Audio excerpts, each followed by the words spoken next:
The second book of Moses, called Exodus, chapter 1.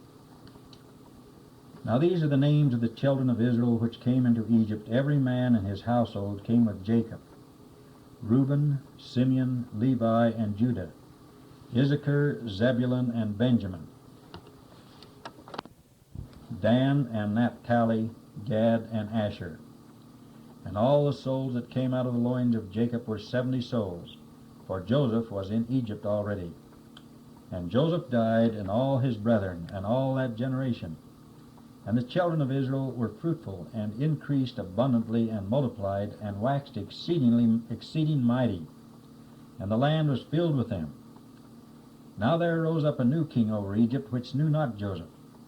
And he said unto his people, Behold, the people of the children of Israel are more and mightier than we.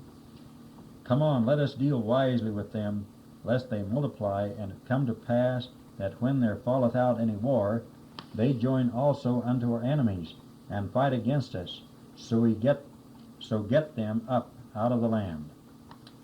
Therefore they did set over them taskmasters to afflict them with their burdens. And they built for Pharaoh treasure cities, Pithom and Rameses. But the more they afflicted them, the more they multiplied and grew. And they were grieved because of the children of Israel. And the Egyptians made the children of Israel to serve with rigor. And they made their lives bitter with hard bondage, in mortar, and in brick, and in all manner of service in the field. All their service wherein they made them serve was with rigor. And the king of Egypt spake to the Hebrew midwives, of which the name of the one was Shiphrah, and the name of the other Puah. And he said, When ye do the office of a midwife to the Hebrew women, and see them upon the stools, if it be a son, then ye shall kill him. But if it be a daughter, then she shall live. But the midwives feared God, and did not as the king of Egypt commanded them, but saved the men children alive. And the king of Egypt called for the midwives, and said unto them, Why have ye done this thing, and have saved the men children alive? And the midwives said unto Pharaoh, Because the Hebrew women are not as the Egyptian women, for they are lively, and are delivered ere the midwives come in unto them.